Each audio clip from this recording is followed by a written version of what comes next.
Júpiter, que es Zeus, Peter, pater. Entonces es padre. Y Dios viene del día, es el Dios del día. Al decir Dios del día estoy usando la misma palabra dos veces, porque en realidad es un Dios del día, de los jinetes que adoran al cielo y ya no la tierra. La tierra es la tierra madre, pero los dioses del cielo son masculinos y dominan la tierra. Y entonces Júpiter es lo mismo que Júpiter y que Júpiter, que son los dioses de la India. Entonces es un gran Dios Padre. Es un gran Dios Padre que domina las narrativas míticas y de los pueblos que van a invadir el sur. Entonces van a ver los chuechí que llegan hasta la China y también la van a afrontar. Son las invasiones hacia la India por Kabul.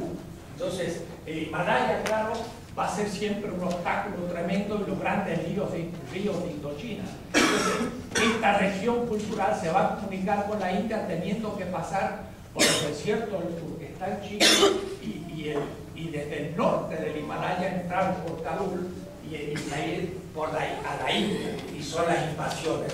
Y ahí sí vamos a tener ahora el Upanishad y los grandes primeros textos constitutivos, uno también 2000 años, 1500 años antes de la era común. Y de ahí también del norte van a venir los medos y los persas, van a ser los distintos grupos griegos, van a ser los distintos grupos latinos en Italia y los germanos en el norte de Europa, que después a su vez descenderán cuando los mueva desde Gobi, los pueblos asiáticos que van a culminar. Entonces tenemos una etapa de los grandes imperios. Y grandes imperios porque el caballo permite ahora movilizarse con gran velocidad y las armas de hierro por primera vez dominar más gente. El primer gran imperio que conocemos, y eso sí ya claro es historia, son los persas. Y los persas van a dominar justamente el lugar más antiguo, que es la Mesopotamia del nuevo Irak.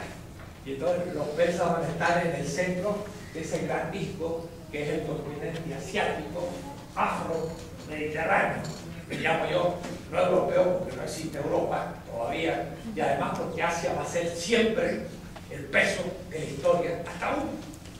Puedo decir, ¿por qué Asia tiene mucho más población? Por un hecho muy simple. Ellos cultivan el arroz con la mano, no necesitan arar la tierra, sino plantarla. Entonces no necesitan los bueyes ni los caballos para arar. Entonces un caballo come más que 20 personas. Entonces, si usted no tiene caballos o bueyes para arar, pues entonces tiene más habitantes, pues tiene más alimento. Entonces, la China siempre fue 2 o 3 veces más poblada que toda Europa sumada, siempre. Y eso fue una concentración poblacional, y veremos que después técnica y científica enorme, y voy a mostrar cómo funciona. Pero por de pronto, estamos en la etapa del dualismo del cielo y la tierra y de los grandes invasores. Entonces aquí yo podría estudiar, ahora sí, todos estos pueblos, y tienen filosóficamente y políticamente una gran semejanza. El concepto de cuerpo, hablaba ayer una colega, que no la veo ahora, pero bueno, hubiera sido conveniente para ella haber estado, que surge en la India, más bien, como el gran mito, el alma, que después con los cantos homéricos llega a Grecia y se expande por todas estas regiones. El cuerpo y el alma. El alma es una, es eterna, ingenerada e inmortal. Y el cuerpo es el principio del mal. Para Plotino, que va a ser como la síntesis de lo que empezó 2000 años antes de la era común, culmina en Alejandría griega, donde la India se comunica por el Mar Rojo y llegan todas las comunicaciones a Alejandría. Y ahí entonces Plotino, en el siglo II de la era común, plantea la visión completa. Es como el Hegel del mundo indoeuropeo, Plotino. Y entonces él habla justamente de que el primer mal es tener un cuerpo. Y ese es el tema del pecado original, que no es un tema semita. Ni Adán tampoco habla del pecado original. Eso no existe en la Biblia cristiana o semita. No existe. Es un plotino. ¿Dónde dice que hay un pecado original? Es el título que le ponen los editores. Pero Adán no habla del pecado original nunca. No es el problema de él. El problema para los griegos, tener un cuerpo, es el alma divina, ser determinado en la singularidad. Y la singularidad es el comienzo del sufrimiento, porque entonces yo hago muchas cosas, pero no, me olvido de la unidad. De paso, el toen, el uno, toen en el griego, es el origen, es uno. Para nuestros aztecas, mayas y incas, el origen es dos.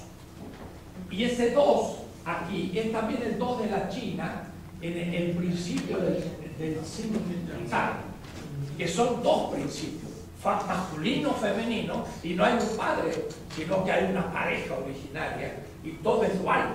Entonces, entre los aztecas se llamaba el omete otro, el dos sagrado, que simbólicamente se decía Quetzal, era la pluma del Quetzal sagrada, y Coatl es el gemelo. Entonces, el Quetzalcoatl, que era un dios, es la manera figurada de llamar el concepto ya filosófico, o otro, el dos divino. Y ahí tenemos ya un concepto unívoco, no simbólico, filosófico, de el origen es dual. Mientras que para todos estos pueblos el origen es unitario, uno. Y el asunto es, ¿cómo la unidad se hace plural? Y no lo habrá poder resolver nunca, es irracional. ¿Cómo el uno define muchos? Gracias a la materia que determina el uno. Pero si hay una materia, ¿cuándo comenzó la materia? Desde siempre, entonces son dos. Y si no había dos desde el comienzo, no había principio de dualidad, entonces nunca pudo aparecer. Los griegos se quedaron irracionales para siempre. Mejor los aztecas. Pensaban mejor. Porque pensaban que si vamos a hablar de origen, debe ser plural el origen. Dos. Del dos saco el cuatro, transpolicopa y ahí saqué todo lo demás. Pero del uno no sale nada. Entonces, pero ahí tenemos el alma una, que es inmortal, pero es ingenerada, porque es eterna y porque es divina. Entonces los cristianos después van a decir con la Tenágora, ustedes los griegos dicen que el alma es inmortal, nosotros los cristianos decimos que el alma muere. Ustedes dirán, ¡uy, qué barbaridad! ¿Cómo que el alma muere? No, compañero Tenágora, la barbaridad es que usted usó la palabra alma. Porque tendría que decir, nosotros los cristianos pensamos que no hay alma, porque la carne es una y no son dos, y no tenemos alma. Y nunca el pensamiento semita tuvo alma. El pensar el alma inmortal es una degeneración griega. Eso lo veremos enseguida.